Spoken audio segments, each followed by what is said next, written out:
Hi ಎಲ್ರಿಗೂ ನಮಸ್ಕಾರ. Shashi kitchen ವರ್ಲ್ಡ್ಗೆ ನಿಮ್ಮೆಲ್ಲರಿಗೂ ಸ್ವಾಗತ.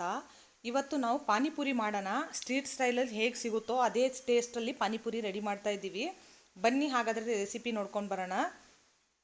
ಇವಾಗ ಮೊದಲಿಗೆ ನಾವು ಪಾನಿ ರೆಡಿ ಮಾಡ್ಕೋಬೇಕಾಗುತ್ತೆ. ಪಾನಿಗೆ ಬೇಕಾಗಿರುವಂಥ ಇಂಗ್ರೀಡಿಯೆಂಟ್ಸು ಸ್ವಲ್ಪ ಕೊತ್ತಂಬರಿ ತೊಗೊಂಡಿದ್ದೀನಿ, ಆಮೇಲೆ ಸ್ವಲ್ಪ ಪುದೀನ, ಇವೆಲ್ಲನೂ ಕ್ಲೀನಾಗಿ ವಾಶ್ ಮಾಡಿ ತೊಗೊಂಡಿದ್ದೀನಿ. ಹಸಿಮೆಣಸಿನ್ಕಾಯಿ, ಶುಂಠಿ, ಇವೆಲ್ಲನೂ ಕ್ಲೀನಾಗಿ ವಾಶ್ ಮಾಡಿ ತೊಗೋಬೇಕಾಗುತ್ತೆ. ಒಂದು 2 ಇಂಚಷ್ಟು ಶುಂಠಿ ಇದೆ, ಒಂದು 5ರಿಂದ 6, ಒಂದು 6-7 ಹಸಿಮೆಣಸಿನ್ಕಾಯಿ ಇದೆ. ನಿಮ್ಮ ಖಾರ ತಕ್ಕ ನೋಡ್ಕೊಂಡು ನೀವು ಹಾಕ್ಕೊಳ್ಳಿ. ಪಾನಿ ಸ್ವಲ್ಪ ಸ್ಪೈಸಿಯಾಗಿದ್ರೇ ಚೆನ್ನಾಗಿರುತ್ತೆ. ಇವಾಗ ಒಂದು ಮಿಕ್ಸಿ ಜಾರ್ಗೆ ಕೊತ್ತಂಬರಿ ಮತ್ತು ಪುದೀನ, ಶುಂಠಿ, ಹಸಿಮೆಣಸಿನ್ಕಾಯಿ ಎಲ್ಲನೂ ಹಾಕ್ಕೊಳ್ಳೋಣ. ಇವಾಗ ಇದಕ್ಕೆ ರುಚಿಗೆ ತಕ್ಕಷ್ಟು ಉಪ್ಪನ್ನು ಸೇರಿಸ್ಕೊಳ್ಳೋಣ. ಇವಾಗ ಇಲ್ಲಿ ಒಂದು ಹಾಫ್ ನಿಂಬೆ ಹಣ್ಣು ನಾನು ಬೀಜ ತೆಗೆದಿದ್ದೀನಿ. ಬೀಜ ತೆಗೆದು ಹಿಂಡ್ಕೊಂಬಿಡೋಣ ಡೈರೆಕ್ಟಾಗಿ ಮಿಕ್ಸಿ ಜಾರಲ್ಲೇ. ನೋಡಿ ಈ ಥರ. ಇವಾಗ ಇದನ್ನು ಹಿಂಡ್ಕೊಂಡ್ಮೇಲೆ ನಾವು ಇದನ್ನು ಒಂದು ರೌಂಡ್ ತಿರುಗಿಸ್ಕೊಳ್ಳೋಣ. ಹಾಗೆ ಫಸ್ಟ್ ನೀರು ಹಾಕೋದು ಬೇಡ, ಹಾಗೆ ತಿರುಗಿಸ್ಕೊಳ್ಳೋಣ. ಇವಾಗ ನೋಡಿ ತರಿ ಸ್ವಲ್ಪ ಆಗಿದೆ. ಈ ಟೈಮಲ್ಲಿ ಒಂದು ಸ್ವಲ್ಪ ನೀರು ಮಿಕ್ಸ್ ಮಾಡ್ಕೊಳ್ಳೋಣ. ಯಾಕಂದರೆ ಫೈನ್ ಪೇಸ್ಟ್ ಆಗಬೇಕಲ್ಲ, ಫೈನ್ ಪ್ಯೂರಿ ರೆಡಿ ಆಗಬೇಕಿಲ್ಲಿ. ಹಾಗಾಗಿ ಇವಾಗ ಇದನ್ನೊಂದು ರೌಂಡ್ ತಿರುಗಿಸ್ಕೊಂಡ್ಬಿಡೋಣ. ಇವಾಗ ಬನ್ನಿ, ಪ್ಯೂರಿ ರೆಡಿಯಾಗಿದೆ ನೋಡಿ. ಇವಾಗ ಇದನ್ನು ಎತ್ತಿ ಪಕ್ಕಕ್ಕೆ ಇಟ್ಕೊಳ್ಳೋಣ. ಪರ್ಫೆಕ್ಟಾಗಿ ಫುಲ್ ಫೈನ್ ಪ್ಯೂರಿ ರೆಡಿಯಾಗಿದೆ. ಇದನ್ನು ಪಕ್ಕಕ್ಕೆ ಎತ್ತಿಟ್ಕೊಳ್ಳೋಣ. ಇವಾಗ ಇದನ್ನು ಸೋಸ್ಕೊಳ್ಳೋದೆಲ್ಲ ಕೆಲಸ ಜಾಸ್ತಿ ಇದೆ. ಇವಾಗ ಅದನ್ನು ಮಾಡ್ಕೊಳ್ಳೋಕ್ಕಿಂತ ಮುಂಚೆ ಇಲ್ಲಿ ಒಂದು ಸ್ವಲ್ಪ ಹುಣಸೆಹಣ್ಣು ನೆನೆಸ್ಕೊಂಡಿದ್ದೆ ನಾನು ಇಲ್ಲಿ ಇದು ಏನು ಹುಣಸೆಹಣ್ಣು ಚಟ್ನಿ ಇದೆಯಲ್ಲ, ಸ್ವಲ್ಪ ಜಾಸ್ತಿ ಪ್ರಮಾಣದಲ್ಲಿ ಮಾಡ್ತಾಯಿದ್ದೀನಿ. ಏನಕ್ಕಂದರೆ ಇದು ಆರಾಮಾಗಿ 1 ತಿಂಗಳವರೆಗೂ ಸ್ಟೋರ್ ಮಾಡಿ ಇಟ್ಕೋಬಹುದು ಅಂತ. ಇವಾಗ ಇದನ್ನೆಲ್ಲ ಅದರಲ್ಲಿ ಹುಣಸೆಹಣ್ಣು ಪಲ್ಪ್ ಎಲ್ಲ ತೆಗೆದು ಸಪ್ರೇಟ್ ಮಾಡ್ಕೊಂಡು ಒಂದು ಪಾತ್ರೆಗೆ ಹಾಕ್ಕೊಂಡಿದ್ದೀನಿ. ಇವಾಗ ಇದಕ್ಕೆ ಉಪ್ಪನ್ನ ಹಾಕ್ಕೊಂಡಿದ್ದೀನಿ ರುಚಿಗೆ ತಕ್ಕಷ್ಟು. ಒಂದು ಅರ್ಧ ಟೀ ಸ್ಪೂನಷ್ಟು ಅಚ್ಚಖಾರದ ಪುಡಿ ಹಾಕ್ಕೊಂಡಿದ್ದೀನಿ.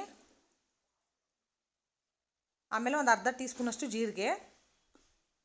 ನಿಮಗೆ ಇದು ಸ್ವೀಟು ಖಾರ ಅಂತ ಚೆನ್ನಾಗಿರುತ್ತೆ, ತುಂಬ ಚೆನ್ನಾಗಿರುತ್ತೆ ಫ್ರೆಂಡ್ಸ್. ಹಾಗಾಗಿ ಇವಾಗ ಆ ಪಾತ್ರೆಯಲ್ಲಿ ಇದು ಚೆನ್ನಾಗಿ ಕುದಿಯಲ್ಲ ಅಂದ್ಬಿಟ್ಟು ನಾನು ಒಂದು ಕಡಾಯಿಗೆ ಹಾಕ್ಕೊಂಡಿದ್ದೀನಿ. ಇವಾಗ ಈಗ ಒಂದು ಕಡಾಯಿಗೆ 1 ಬಟ್ಲಷ್ಟು ಬೆಲ್ಲನ ಕ್ರಷ್ ಮಾಡಿ ಹಾಕ್ಕೊಂಡಿದ್ದೀನಿ. ಇವಾಗ ಇದು ಚೆನ್ನಾಗಿ ಕುದಿಬೇಕು. ಇವಾಗ ಇದನ್ನ ಇಟ್ಬಿಡೋಣ ಕುದೀಲಿ. ಇದು ಕುದ್ದು ಒಂದು ಜಾಸ್ತಿ ಗಟ್ಟಿ ಮಾಡ್ಕೊಳ್ಳೋದು ಬೇಡ ನಮಗೆ, ಯಾಕಂದರೆ ಪಾನಿಪುರಿಗೆ ಇದು ಜಾಸ್ತಿ ಗಟ್ಟಿ ಅವಶ್ಯಕತೆ ಇರಲ್ಲ.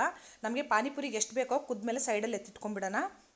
ಇವಾಗ ಬನ್ನಿ ಗ್ರೀನ್ ಚಟ್ನಿ ಪಾನಿ ಏನಿದೆಯಲ್ಲ ಅದನ್ನು ಮಾಡ್ಕೊಳ್ಳೋಣ, ಗ್ರೀನ್ದು. ಇವಾಗ ಇದನ್ನು ಸೋಸ್ಕೋತಾ ಇದ್ದೀನಿ. ಹಾಗೆ ಕೂಡ ಮಾಡ್ಕೋಬಹುದು, ಬಟ್ ಹಾಗೆ ಮಾಡ್ಕೊಳ್ಳೋಕ್ಕಿಂತ ಈ ಥರ ಸೋಸಿ ತೊಗೊಂಡ್ರೆ ತುಂಬ ಒಳ್ಳೆ ಟೆಕ್ಸ್ಚರ್ ಇರುತ್ತೆ. ಆಮೇಲೆ ತಿನ್ನುವಾಗ ಆ ಹಸಿಮೆಣಸಿನ್ಕಾಯಿ ಪುದೀನ ಆಮೇಲೆ ಹಸಿಮೆಣಸಿನ್ಕಾಯಿ ಬೀಜ ಎಲ್ಲ ಬಾಯಿಗೆ ಸಿಗಲ್ಲ. ಹಾಗಾಗಿ ಆರಾಮಾಗಿ ನಾವು ಸ್ಟ್ರೀಟಲ್ಲಿ ಯಾವ ಥರ ಸಿಗುತ್ತೋ ಪಾನಿ, ಅದೇ ಥರ ಪಾನಿನೇ ರೆಡಿ ಆಗುತ್ತೆ ಫ್ರೆಂಡ್ಸ್. ನೋಡಿ ಎಲ್ಲನೂ ನೀಟಾಗಿ ಸೋಸ್ಕೋತಾ ಇದ್ದೀನಿ. ಸ್ವಲ್ಪನೇ. ದೊಡ್ಡ ಸ್ಟ್ರೈನರ್ ಏನಾದರೂ ಇದ್ದರೆ ಒಂದೇ ಸರ್ತಿ ಮಾಡ್ಕೊಂಡು ಬಿಡ್ಬೋದು. ನನ್ನ ಹತ್ರ ದೊಡ್ಡದಿಲ್ಲ ಅಂದ್ಬಿಟ್ಟು ಚಿಕ್ಕದ್ರಲ್ಲೇ ಮಾಡ್ಕೋತಾ ಇದ್ದೀನಿ. ನೋಡಿ ಎಲ್ಲನೂ ಇದೇ ಥರನೇ ಮಾಡ್ಕೊಂಬಿಡಿ. ಇವಾಗ ಇದನ್ನು ಒತ್ತಿ ಎಲ್ಲ ಜ್ಯೂಸ್ ತೆಕ್ಕೊಂಡಿದ್ದೀನಿ ನೋಡಿ. ಇವಾಗ ನಿಮಗೆ ಎಷ್ಟು ಬೇಕೋ ಅಷ್ಟು ನೀರನ್ನ ಹಾಕ್ಕೊಳ್ಳಿ. ಖಾರ ಉಪ್ಪು ಎಲ್ಲ ಕರೆಕ್ಟಾಗಿ ಟೇಸ್ಟ್ ಇರಬೇಕು, ಆ ಥರ ನೀರು ಹಾಕ್ಕೊಳ್ಳಿ. ಇವಾಗ ನೋಡಿ ಈ ಕಡೆ ಅದು ಹುಣಸೆಹಣ್ಣು ಪಲ್ತು ಏನು ನಾನು ರೆಡಿ ಮಾಡ್ಕೊಂಡಿದ್ನಲ್ಲ, ಇಷ್ಟು ತೆಳ್ಳಗಿದ್ರೆ ಸಾಕು ಫ್ರೆಂಡ್ಸ್. ಇವಾಗ ಗಟ್ಟಿ ಮಾಡ್ಕೊಳ್ಳೋದು ಬೇಡ. ಇವಾಗ ಪರ್ಫೆಕ್ಟ್ ಆಗಿರುವಂಥ ಸ್ವೀಟ್ ಪಾನಿ ಕೂಡ ನಮ್ಮದು ರೆಡಿಯಾಗಿದೆ. ಇವಾಗ ನನಗೆ ಎಷ್ಟು ಬೇಕೋ ಅಷ್ಟು ಮಾತ್ರ ನಾನು ಬೌಲ್ಗೆ ಎತ್ತಿಟ್ಕೊಂಡ್ಬಿಡ್ತೀನಿ. ಮಿಕ್ಕಿದ್ದು ಗಟ್ಟಿ ಆಗಲಿ ಅದನ್ನು ಎತ್ತಿ ನಾನು ಸ್ಟೋರ್ ಮಾಡ್ಕೊತೀನಿ. ಮುಂದೆ ಏನಾದರೂ ಚಾಟ್ಗಳು ಮಾಡುವಾಗ ಅದಕ್ಕೆ ಯೂಸ್ ಆಗುತ್ತೆ ಅದು. ಇವಾಗ ಇದಕ್ಕೆ ನಾನು 1 ಟೀ ಸ್ಪೂನಷ್ಟು ಜೀರಿಗೆ ಪುಡಿನ ಹಾಕೋತಾ ಇದ್ದೀನಿ. ಜೀರಿಗೆ ಫ್ಲೇವರ್ ತುಂಬಾ ಚೆನ್ನಾಗಿರುತ್ತೆ ಇದರಲ್ಲಿ. 1 ಟೀ ಸ್ಪೂನಷ್ಟು ಹಾಕ್ಕೊಳ್ಳಿ, ಫುಲ್ 1 ಟೀ ಸ್ಪೂನು. ಇವಾಗ ಇದಕ್ಕೆ 1 ಟೀ ಸ್ಪೂನಷ್ಟು ಮೆಣಸು ಪೌಡ್ರ್ ಹಾಕೋತಾ ಇದ್ದೀನಿ. ಇವಾಗ ಮೆಣಸು ಪೌಡ್ರ್ ಹಾಕೊಂಡ್ಮೇಲೆ ಒಂದು ಅರ್ಧ ಟೀ ಸ್ಪೂನಷ್ಟು ಚಾಟ್ ಮಸಾಲ, ಹಾಕ್ಕೊಂಡಿದ್ದೀನಿ. ಆಮೇಲೆ ಇವಾಗ ಒಂದು ಅರ್ಧ ಟೀ ಸ್ಪೂನಷ್ಟು ಇದು ಏನಂತೀರ ಆಮ್ಚೂರ್ ಪೌಡ್ರ್ ಅದನ್ನೊಂದು ಅರ್ಧ ಟೀ ಸ್ಪೂನಷ್ಟು ಹಾಕ್ಕೊಂಡಿದ್ದೀನಿ. ಇವಾಗ ಒಂದು 2 ಟೀ ಸ್ಪೂನಷ್ಟು ತುಂಬಿ ಫುಲ್ ಟೀ ಸ್ಪೂನು ಫುಲ್ಲಾಗಿ 2 ಟೀ ಸ್ಪೂನಷ್ಟು ಪಾನಿಪುರಿ ಮಸಾಲಾನ ಹಾಕ್ಕೊಂಬಿಡಿ. ಇವಾಗ ಇಷ್ಟು ಹಾಕ್ಕೊಂಡ್ಮೇಲೆ ಮುಗ್ದೋಯ್ತು ನಮ್ಮದು ಪಾನಿ ಕೆಲಸ. ಇವಾಗ ಇದನ್ನು ನೀಟಾಗಿ ಮಿಕ್ಸ್ ಮಾಡಿಕೊಂಡು ಎಲ್ಲನೂ ಹೊಂದ್ಕೋಬೇಕು. ಎಲ್ಲ ಕಡೆನೂ ಮಿಕ್ಸ್ ಆದಮೇಲೆ ಒಂದು ಸರ್ತಿ ಟೇಸ್ಟ್ ಚೆಕ್ ಮಾಡ್ಕೊಳ್ಳಿ. ಉಪ್ಪು ಗಿಪ್ಪು ಏನಾದರೂ ಸ್ವಲ್ಪ ಕಮ್ಮಿ ಆದರೆ ಇನ್ನೊಂದು ಸ್ವಲ್ಪ ಉಪ್ಪನ್ನ ಅಡ್ಜಸ್ಟ್ ಮಾಡ್ಕೊಳ್ಳಿ. ಖಾರ ಜಾಸ್ತಿ ಆದರೆ ಇನ್ನೊಂದು ಸ್ವಲ್ಪ ಖಾರನೂ ಹಾಕೋಬಹುದು. ನೋಡಿ ಪಾನಿ ಟೆಕ್ಸ್ಚರ್ ಯಾವ ಥರ ಇದೆ ನೋಡಿ, ಪರ್ಫೆಕ್ಟಾಗಿ ಪಾನಿ ರೆಡಿಯಾಗಿದೆ. ಇವಾಗ ಇದಕ್ಕೆ ಸ್ವೀಟ್ ಪಾನಿ ಕೂಡ ಸ್ವಲ್ಪ ಸೇರಿಸ್ಕೋಬೇಕು, ಆಮೇಲೆ ಸೇರಿಸ್ಕೊಳ್ಳೋಣ. ಸ್ವಲ್ಪ ಸ್ವೀಟ್ ಪಾನಿ ತಣ್ಣಗಾಗಲಿ. ಇಲ್ಲಿ 1 kg ಅಷ್ಟು ಆಲೂಗಡ್ಡೆನ ಬಾಯ್ಲ್ ಮಾಡಿ ಎತ್ತಿಟ್ಕೊಂಡಿದ್ದೀನಿ ನೋಡಿ ಇಲ್ಲಿ. ಇವಾಗ ಇದನ್ನು ಸ್ಮ್ಯಾಶ್ ಮಾಡಿ ಪೂರಿದು ಸ್ಟಫಿಂಗ್ ರೆಡಿ ಮಾಡ್ಕೊಳ್ಳೋಣ. ನೋಡಿ ಎಲ್ಲ ಆಲೂಗಡ್ಡೆನೂ ಸ್ಮ್ಯಾಶ್ ಮಾಡ್ಕೋತಾ ಇದ್ದೀನಿ. ಈ ಥರ ಎಲ್ಲ ಆಲೂಗಡ್ಡೆನೂ ಸ್ಮ್ಯಾಶ್ ಮಾಡ್ಕೊಳ್ಳಿ. ಇವಾಗ ಆಲೂಗಡ್ಡೆ ಅಲ್ಲಿ ಬಿಸಿ ಇದೆ, ಅದನ್ನು ಪಕ್ಕಕ್ಕೆ ಎತ್ತಿಟ್ಕೊಂಡಿದ್ದೀನಿ. ಸ್ಮ್ಯಾಶ್ ಮಾಡೋಕ್ಕಾಗ್ತಾಯಿಲ್ಲ, ತುಂಬ ಬಿಸಿ ಇದೆ. ಇವಾಗ ಆವಾಗಲೇ ಹೇಳ್ದಂಗೆ ಸ್ವೀಟ್ ಪಾನಿನ ಒಂದು ಅರ್ಧ ಸೌಟಷ್ಟು ನಾನು ಪಾನಿ ಒಳಗಡೆ ಹಾಕ್ಕೊಂಡಿದ್ದೀನಿ. ಖಾರ ಇರೋ ಪಾನಿ ಒಳಗಡೆ ಹಾಕ್ಕೊಂಡಿದ್ದೀನಿ. ಇದರಿಂದ ಪಾನಿದು ಟೇಸ್ಟ್ ಬ್ಯಾಲೆನ್ಸ್ ಆಗುತ್ತೆ ಫ್ರೆಂಡ್ಸ್. ಹಾಗಾಗಿ ನೋಡಿ ಈ ಕಡೆ ಆಲೂಗಡ್ಡೆ ಕೂಡ ತಣ್ಣಗಾಗಿದೆ. ಇವಾಗ ಇದನ್ನು ಸ್ಟಫಿಂಗ್ನ ರೆಡಿ ಮಾಡ್ಕೊಳ್ಳೋಣ. ಫುಲ್ಲು ಸ್ಮ್ಯಾಶ್ ಮಾಡ್ಕೊಳ್ಳೋಣ. ಜಾಸ್ತಿ ಫುಲ್ ಅಂದರೆ ಫುಲ್ಲು ನೈಸಾಗಿ ಸ್ಮ್ಯಾಶ್ ಮಾಡ್ಕೊಳ್ಳೋದು ಬೇಡ. ಸ್ವಲ್ಪ ದಪ್ಪ ದಪ್ಪ ಪೀಸಸ್ ಎಲ್ಲ ಸ್ಮೂತ್ ಆಗಬೇಕು, ಆ ಥರ ಸ್ಮ್ಯಾಶ್ ಮಾಡ್ಕೊಳ್ಳಿ. ಈ ಥರ ಸ್ಮ್ಯಾಶ್ ಮಾಡಿಕೊಂಡು ಹಾಕೋದ್ರಿಂದ ಸ್ಟಫಿಂಗ್ ತುಂಬ ಚೆನ್ನಾಗಿ ಬರುತ್ತೆ. ಅದಕ್ಕೋಸ್ಕರ, ಇಲ್ಲಾಂದರೆ ದಪ್ಪ ದಪ್ಪ ಪೀಸ್ ಉಳ್ಕೊಂಡ್ಬಿಟ್ರೆ ಚೆನ್ನಾಗಿರಲ್ಲ. ಇವಾಗ ನೋಡಿ ಪರ್ಫೆಕ್ಟಾಗಿ ಆಲೂ ಸ್ಮ್ಯಾಶ್ ಆಗಿದೆ. ಇವಾಗ ಒಂದು ಮೀಡಿಯಮ್ ಸೈಜ್ ಈರುಳ್ಳಿನ ಸಣ್ಣ ಸಣ್ಣದಾಗಿ ಕಟ್ ಮಾಡಿ ಹಾಕ್ಕೊಂಡಿದ್ದೀನಿ. ಇವಾಗ ಕಡಲೆಕಾಳು ಇದನ್ನು ಓವರ್ ನೈಟ್ ನೆನೆಸಿ ಉಪ್ಪು ಹಾಕಿ ನಾನು ಕುದಿಸ್ಕೊಂಡಿದ್ದೀನಿ. ಇದನ್ನು ಕೂಡ ಸೇರಿಸ್ಕೊಂಡಿದ್ದೀನಿ. ಇವಾಗ ಕಡಲೆಕಾಳು ಕೂಡ ಇವಾಗ ಒಂದು ಅರ್ಧ ಬಟ್ಲಷ್ಟು ಕೊತ್ತಂಬರಿನೂ ಕೂಡ ನೀಟಾಗಿ ವಾಶ್ ಮಾಡಿ ಸಣ್ಣ ಸಣ್ಣದಾಗಿ ಕಟ್ ಮಾಡಿ ಎತ್ತಿಟ್ಕೊಂಡಿದ್ದೀನಿ. ಇದು ಹಾಕ್ಕೊಂಡಿದ್ದೀನಿ, ಎಲ್ಲನೂ ಹಾಕ್ಕೊಂಡು ಇವಾಗ ಒಂದು ಸರ್ತಿ ನೀಟಾಗಿ ಮಿಕ್ಸ್ ಮಾಡ್ಕೊಳ್ಳಿ. ಉಪ್ಪು ಖಾರ ಆಮೇಲೆ ಎಲ್ಲ ಅಡ್ಜಸ್ಟ್ ಮಾಡೋಣ. ಫಸ್ಟ್ ಇದನ್ನೆಲ್ಲ ಸೇರಿಸ್ಕೊಂಡ್ಬಿಡೋಣ. ನೋಡಿ ಈ ಥರ ಸ್ಮೂತಾಗಿ ಎಲ್ಲನೂ ಸೇರಿಸ್ಕೊಂಬಿಡಿ. ಇವಾಗ ಇದಕ್ಕೆ ಕೆಲವೊಂದು ಡ್ರೈ ಐಟಮ್ಗಳನ್ನ ಹಾಕೋಬೇಕಾಗುತ್ತೆ. ಡ್ರೈ ಮಸಾಲೆಗಳನ್ನ ಹಾಕೊಳ್ಳೋಣ.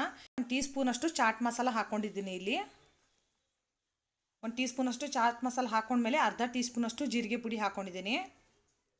ಇನ್ನು ಅರ್ಧ ಟೀ ಸ್ಪೂನಷ್ಟು ಅಚ್ಚ ಖಾರದ ಪುಡಿ ಹಾಕೋತಾ ಇದ್ದೀನಿ. ಖಾರದ ಪುಡಿ ನೋಡ್ಕೊಂಡು ಹಾಕ್ಕೊಳ್ಳಿ ಫ್ರೆಂಡ್ಸ್, ಯಾಕಂದರೆ ತುಂಬ ಸ್ಪೈಸಿ ಮಾಡ್ಕೊಳ್ಳೋಕೆ ಹೋಗಬೇಡಿ ಒಂದೇ ಸರ್ತಿ. ಬೇಕು ಅಂದರೆ ಮತ್ತೆ ನಾವು ಸೇರಿಸ್ಕೋಬೋದು. ಜಾಸ್ತಿ ಆದರೆ ತುಂಬ ಕಷ್ಟ ಆಗ್ಬಿಡುತ್ತೆ, ತಿನ್ನೋಕ್ಕಾಗಲ್ಲ.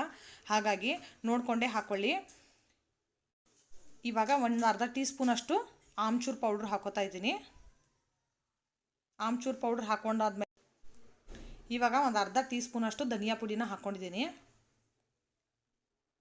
ಇವಾಗ ಇವೆಲ್ಲ ಮಸಾಲೆಗಳನ್ನು ಹಾಕೊಂಡಾದ್ಮೇಲೆ ಸ್ವಲ್ಪ ರುಚಿ ತಕ್ಕಷ್ಟು ಉಪ್ಪನ್ನ ಹಾಕ್ಕೊಂಡು ಬ್ಯಾಲೆನ್ಸ್ ಮಾಡ್ಕೊಂಬಿಡಿ.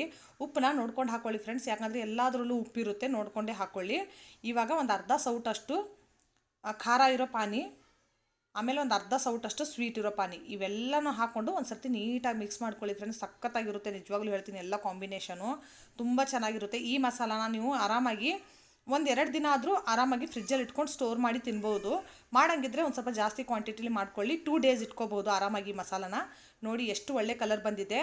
ಆಮೇಲೆ ಒಂದು ಅರ್ಧ ಟೀ ಸ್ಪೂನಷ್ಟು, ಜಸ್ಟ್ ಒಂದು ಅರ್ಧನೇ ಟೀ ಸ್ಪೂನಷ್ಟು ನಾನಿಲ್ಲಿ ಪುದೀನ, ಶುಂಠಿ ಮತ್ತು ಹಸಿಮೆಣಸಿನ್ಕಾಯ್ದು ಏನು ನಾನು ಪೇಸ್ಟ್ ಮಾಡಿ ಅದರದ್ದು ಸಿರಪ್ ತೆಗೆದಿದ್ನಲ್ಲ, ಅದನ್ನು ಒಂದು ಸ್ವಲ್ಪ ಹಾಕ್ಕೊಂಡು ಮಿಕ್ಸ್ ಮಾಡ್ಕೊಂಡಿದ್ದೀನಿ, ಒಳ್ಳೆ ಟೇಸ್ಟ್ ಬರುತ್ತೆ ಅಂತ.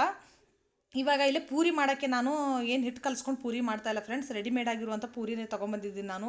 ಇದನ್ನು ಜಸ್ಟ್ ಎಣ್ಣೆಲಿ ಫ್ರೈ ಮಾಡ್ಕೊಳ್ಳುವಂಥದ್ದು. ಇದು ಸಿಗುತ್ತೆ, ಪ್ರತಿಯೊಂದು ಅಂಗಡಿಲಿ ಸಿಗುತ್ತೆ, ಹೋಗಿ ಕೇಳಿದ್ರೆ.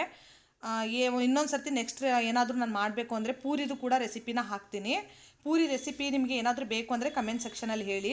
ನೋಡಿ ಈ ಥರ ಹಾಕಿದ ತಕ್ಷಣ ಎಷ್ಟು ಚೆನ್ನಾಗಿ ಉಬ್ಬುತ್ತೆ. ಆಮೇಲೆ ನಾವು ತಿರುಗಿಸೋದೇ ಬೇಡ ಫ್ರೆಂಡ್ಸ್, ಅದೇ ತಿರುಗುತ್ತೆ. ಅಷ್ಟು ಒಂಥರ ಕ್ರೇಜ್ ಅನಿಸುತ್ತೆ ಇದನ್ನು ನೋಡೋದು. ನಾವು ತಿರುಗಿಸೋದೇ ಬೇಡ, ಹಾಗೆ ಅದೇ ಟರ್ನ್ ಆಗಿಬಿಡುತ್ತೆ, ಒಂಥರ ಬಾಲ್ ಥರ. ನೋಡಿ ಎಷ್ಟು ಚೆನ್ನಾಗಿ ಬೇಗನೆ ಫ್ರೈ ಆಗುತ್ತೆ ಫ್ರೆಂಡ್ಸ್. ಇದನ್ನೇನು ಜಾಸ್ತಿ ಹೊತ್ತೇನು ಫ್ರೈ ಮಾಡೋದು ಬೇಡ. ಆ ಕಡೆ ಈ ಕಡೆ ತಾನಾಗಿ ಅದು ಫ್ರೈ ಆದಮೇಲೆ ತಾನಾಗೆ ಟರ್ನ್ ಆಗುತ್ತೆ. ಜಸ್ಟ್ ನೋಡಿ ಇಷ್ಟು ಫ್ರೈ ಮಾಡ್ಕೊಂಬಿಡೋದು. ನೋಡಿ ಆಯಿತು, ಇವಾಗ ಇಷ್ಟೇ. ಇದು ಏನು ಜಾಸ್ತಿ ಕೆಲಸ ಇರೋಲ್ಲ ಇದಕ್ಕೆ. ಇಮಿಡಿಯೇಟ್ಲಿ ಫ್ರೈ ಆಗಿಬಿಡುತ್ತೆ ಇದು. ಹಾಕಿದ ತಕ್ಷಣ ಒಂದು ಕಡೆ ಫ್ರೈ ಆಗಿ ಇನ್ನೊಂದು ಕಡೆ ಅದೇ ಟರ್ನ್ ಆಗುತ್ತೆ. ಒಂದೊಂದು ಪೂರಿಗಳು ಮಾತ್ರ ಎಲ್ಲೋ ಟರ್ನ್ ಆಗಲ್ಲ ಅಷ್ಟೇ.